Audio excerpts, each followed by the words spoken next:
Seja bem-vindo ao projeto Bíblia em 365 dias. Hoje é o dia 18 de 365. Neste vídeo, vamos ouvir a leitura de Êxodo capítulos 1 a 3 e, ao final, orar conforme a palavra de Deus. Separe este momento para agradecer, confiar nos planos do Senhor e descansar na fidelidade de Deus, que conduz toda a história. Vamos começar. Êxodo capítulo 1. São estes os nomes dos filhos de Israel que entraram com Jacó no Egito, cada um com a sua família: Ruben, Simeão, Levi, Judá e Sacar, Zebulon e Benjamim, Dan, Naftali, Gad e Aser. Todos os descendentes diretos de Jacó foram 70. José, porém, já estava no Egito. Com o tempo morreram José, todos os seus irmãos e toda aquela geração. Mas os filhos de Israel foram fecundos, aumentaram muito, se multiplicaram e se tornaram extremamente fortes, de maneira que a terra se encheu deles. Nesse meio tempo levantou-se um novo rei sobre o Egito, que não havia conhecido José. Ele disse ao seu povo: eis que o povo dos filhos de Israel é mais numeroso e mais forte do que nós. Vejam, precisamos usar de astúcia para com esse povo, para que não se multiplique, e para evitar que, em caso de guerra, ele se alie aos nossos inimigos. Lute contra nós e saia da terra. E os egípcios puseram sobre eles feitores de obras, para os afligir com trabalhos pesados. E assim os israelitas construíram para Faraó as cidades celeiros de Pitom e Ramessés. Mas quanto mais os afligiam, tanto mais se multiplicavam e tanto mais se espalhavam, de maneira que os egípcios se inquietavam por causa dos filhos de Israel. Então os egípcios, com tirania, escravizaram os filhos de Israel e lhes amargaram a vida com dura servidão. Preparar o barro, fabricar tijolos e fazer todo tipo de trabalho no campo. Todo este serviço lhes era imposto com tirania. O rei do Egito deu uma ordem às parteiras hebreias, das quais uma se chamava Sifrá e a outra se chamava Puá. Ele disse: quando vocês servirem de parteira às mulheres hebreias, verifiquem se é menino ou menina. Se for menino, matem. Se for menina, deixem viver. As parteiras, porém, temeram a Deus e não fizeram o que o rei do Egito lhes havia ordenado. Pelo contrário, deixaram viver os meninos. Então o rei do Egito chamou as parteiras e lhes perguntou: por que vocês fizeram isso e deixaram viver os meninos? As parteiras responderam a Faraó: é que as mulheres hebreias não são como as egípcias. São vigorosas e dão à luz antes que a parteira chegue. E Deus foi bom para as parteiras. E o povo aumentou e se tornou muito forte. E porque as parteiras temeram a Deus, ele lhes constituiu família. Então Faraó deu ordem a todo o seu povo, dizendo: joguem no rio Nilo todos os meninos hebreus que nascerem. Quanto às meninas, deixem viver. Êxodo capítulo 2. Um homem da casa de Levi casou com uma mulher da mesma tribo. A mulher ficou grávida e deu à luz um filho.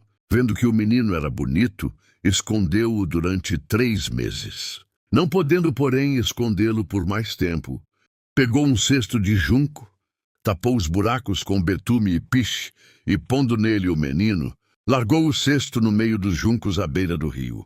A irmã do menino ficou de longe para ver o que ia acontecer com ele.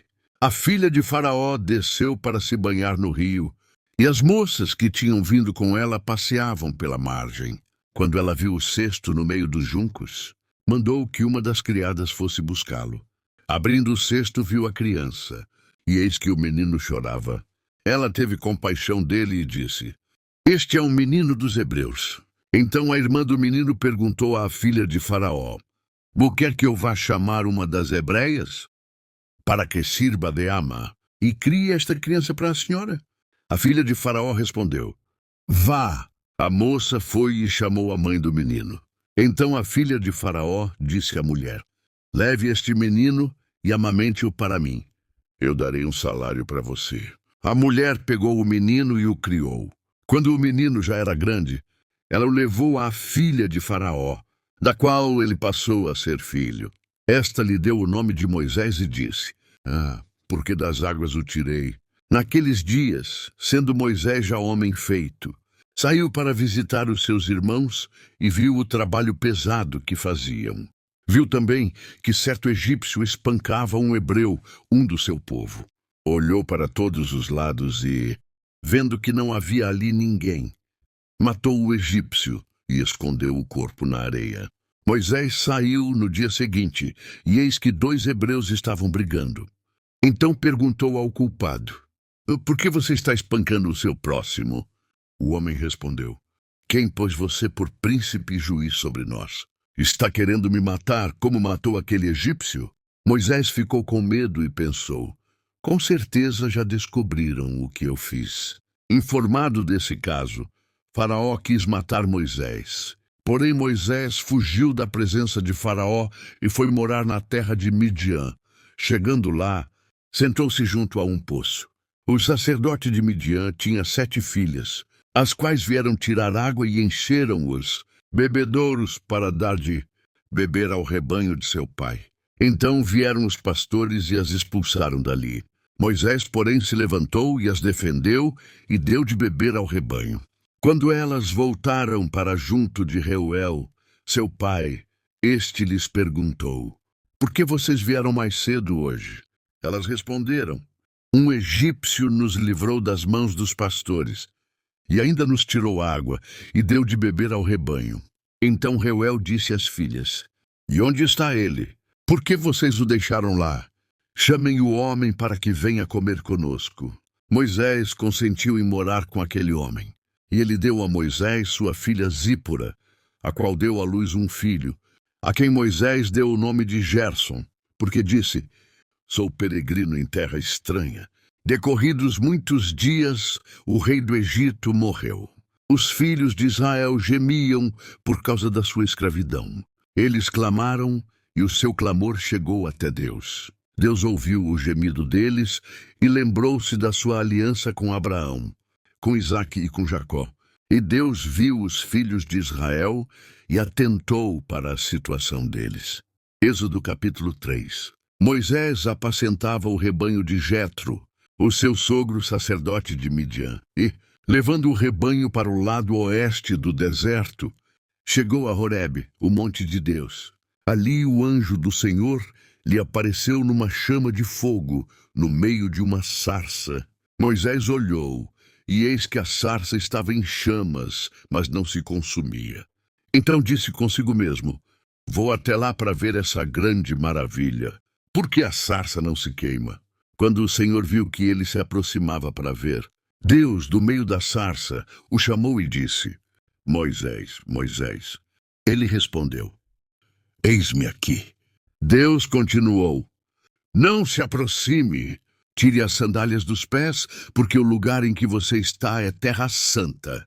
Disse mais: eu sou o Deus de seu pai, o Deus de Abraão, o Deus de Isaque e o Deus de Jacó. Moisés escondeu o rosto, porque teve medo de olhar para Deus. Então o Senhor continuou: certamente vi a aflição do meu povo, que está no Egito, e ouvi o seu clamor por causa dos seus feitores. Conheço o sofrimento do meu povo.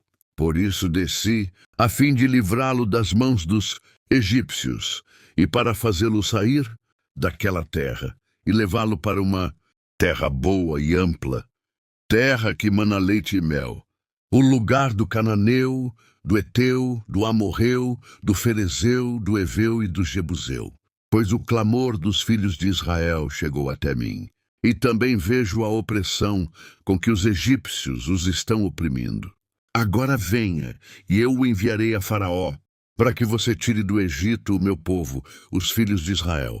Então Moisés perguntou a Deus: quem sou eu para ir a Faraó e tirar do Egito os filhos de Israel? Deus respondeu: eu estarei com você. E este será o sinal de que eu o enviei. Depois que você tiver tirado o povo do Egito, vocês adorarão a Deus neste monte. Moisés disse para Deus: eis que quando eu for falar com os filhos de Israel e lhes disser: o Deus dos seus pais me enviou a vocês, eles vão perguntar: qual é o nome dele? Então o que lhes direi? Deus disse a Moisés: Eu sou o que sou. Disse mais: Assim você dirá aos filhos de Israel: Eu sou, me enviou a vocês. Deus disse ainda mais a Moisés: Assim você dirá aos filhos de Israel: O Senhor, o Deus dos seus pais, o Deus de Abraão, o Deus de Isaque e o Deus de Jacó, me enviou a vocês. Este é o meu nome eternamente, e assim serei lembrado de geração em geração. Vá, reúna os anciãos de Israel e diga-lhes: O Senhor, o Deus dos seus pais, o Deus de Abraão, o Deus de Isaque e o Deus de Jacó, me apareceu dizendo: Em verdade eu os tenho visitado e visto o que tem sido feito com vocês no Egito. E prometi tirá-los da aflição do Egito e levá-los para a terra do Cananeu, do Eteu, do Amorreu, do Ferezeu, do Eveu e do Jebuseu, para uma terra que mana leite e mel. E ouvirão o que você vai dizer. E você irá com os anciãos de Israel ao rei do Egito e lhe dirá: O Senhor, o Deus dos Hebreus, veio ao nosso encontro. Agora deixe-nos ir caminho de 3 dias ao deserto, a fim de oferecer sacrifícios ao Senhor nosso Deus. Eu sei, porém, que o rei do Egito não os deixará ir se não for obrigado por mão forte. Portanto, estenderei a mão e ferirei o Egito com todos os meus prodígios, que farei no meio dele. Depois disso, o rei os deixará ir. Eu farei com que este povo encontre favor diante dos egípcios. E quando vocês saírem, não será de mãos vazias. Cada mulher pedirá à sua vizinha e à mulher que estiver hospedada em sua casa objetos de prata, objetos de ouro e roupas, que vocês porão sobre os seus filhos e sobre as suas filhas. E assim vocês despojarão os egípcios. Amém. Essa foi a porção da palavra de Deus para o dia de hoje. Vamos orar? Senhor meu Deus e Pai, assim como o Senhor viu a aflição do teu povo no Egito, vê também as minhas lutas e o peso que eu tenho carregado. Ouve o meu clamor e traz livramento. Que todo jugo caia por terra. E assim como chamaste Moisés, chama-me novamente para o teu propósito. Tira de mim o medo e a insegurança e me dá coragem para obedecer. Eu confio em ti, porque o Senhor é o Deus que vê, que ouve e que livra. Em nome do Senhor Jesus Cristo. Amém.